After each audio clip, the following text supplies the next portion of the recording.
자, 곱셈은 어떻게 하나요? 곱셈은 10진수하고 똑같아요. 1101 곱하기 1011이다 그러면 그냥 이 자릿수를 시프트만 시켜주면 돼요. 처음에 1이다 그러면 이거 요 값 있잖아요. 여기 1이다 그러면은 멀티플라이하고 멀티플리컨트가 있는데 멀티플리컨트 값 자체를 멀티플라이어 값 요 비트에다가 1이다 그러면 요거를 그냥 그대로 대주고 한 자리를 시프트 시켰을 때 1이다 그러면 하나를 요 멀티플리컨트를 시프트 시켜가지고 결국은 대주고 또 0이다 그러면 그냥 시프트만 0만 대주고 한 자리에 시프트만 시키고 또 1이다 그러면 한 번 더 시프트 시켜가지고 요 값을 더해주면 돼요. 그래서 이걸 전부 다 이거 더하기 이거 더하기 더하기 시프트 하면 돼요. 그러니까 곱하기는 4비트 곱하기 4비트는 어떻게 돼요? 그러면 2의 8승이 나올 수가 있어요.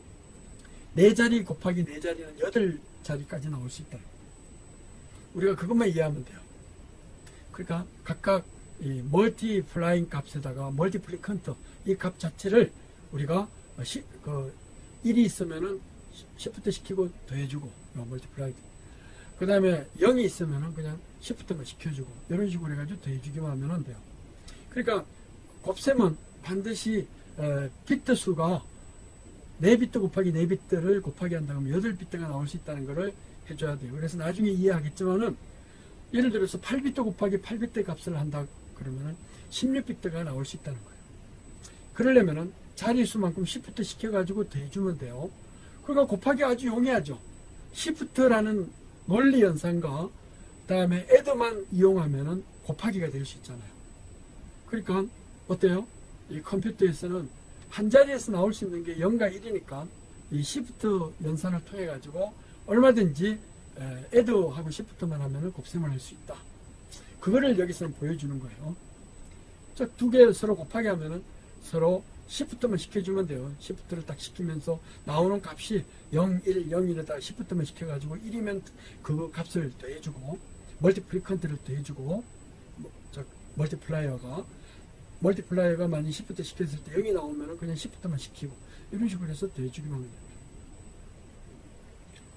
자, 이런 식으로 해가지고 우리가 계산을 할 수가 있다는 거예요.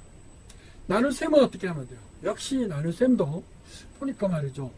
어떤 값, 멀티플리컨트, 디비던드하고 커전 이걸 나타낼 수 있는데 이 디비던드에다가 나누는 그 값에다가 디바이저라고 하는 것을 시프트를 시켜가면서 1이 나오고 0이 나오는 것에 따라서 이 디비던드에다가 거기에다가 시프트를 시켜서 계속 빼주기만 하면 돼요. 이걸 좀 빼주면은 결국은 남는 게 나머지가 되는 거예요. 이런 식으로 시프트에서 빼주는 이런 거 방법으로 해가지고 파셜 값이 결국 나중에 최종적으로 남는 게 리마인드가 된다. 이런 식으로 할 수가 있어요. 즉 뭐냐면 이걸 시프트 한번 시켰을 때 1이 나오면은 요 값에서 디바이저 자체를 빼주고 그 빼준 값에다가 또 시프트를 시켜봐가지고 0이 나오고 그러면 시프트만 시키고 1이 나오면 한번 빼주고 이런 식으로 해주면 돼요. 그리고 결국은 빼기와 다음에 시프트만 이용하면 나눗셈을 쓸 수가 있는 거죠. 또 빼기는 뭘로 했어요? 뺄셈은 뭘로 했나요? 이거는 애드와 나트 있잖아요.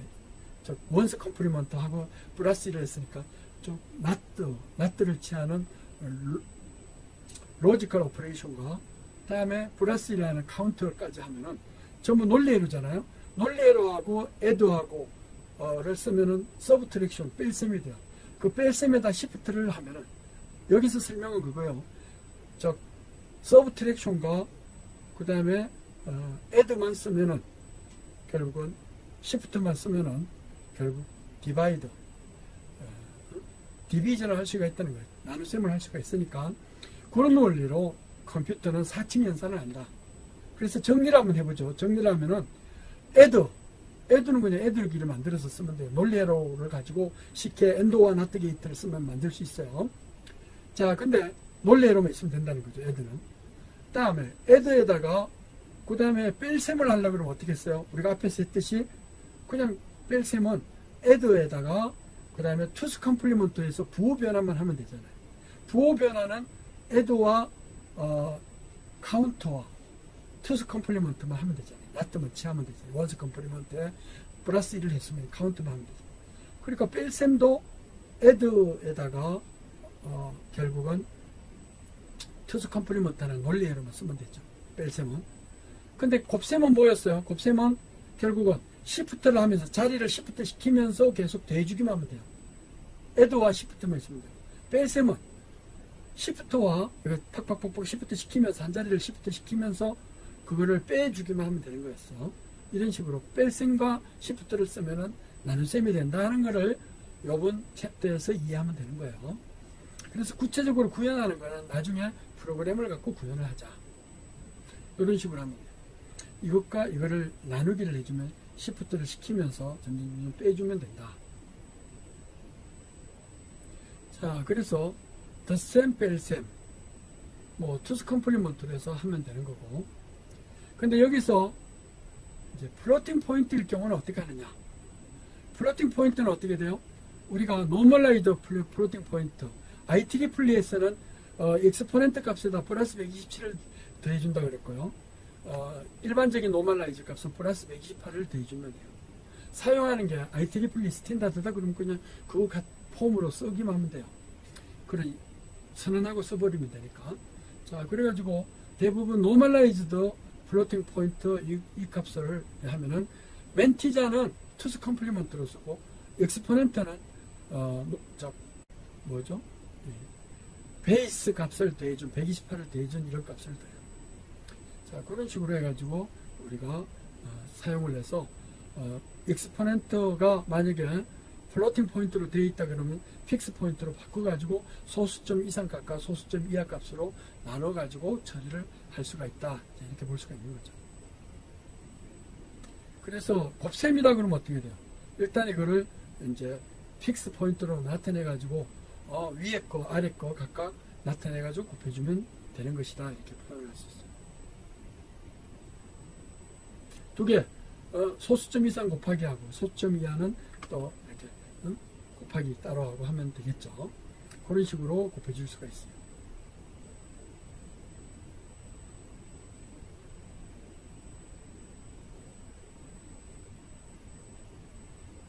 그래서 이제 플로팅 포인트는 일단 픽스 포인트로 바꿔가지고 처리를 하면 되니까 일반적으로 우리가 알고 있는 그냥 소수점으로 하면 되는 것이죠.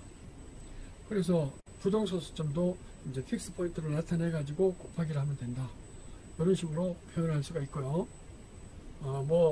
지수는 나중에 더하거나 빼주면 되고, 그 다음에 소수점, 멘티자는 그냥 일반적인 곱셈이나 나눗셈을 수행하면 된다. 뭐 이렇게 할 수도 있지만, 그냥 사람이 알 수 있는 그런 픽스 포인트로 나눠가지고도 표현할 수가 있어요.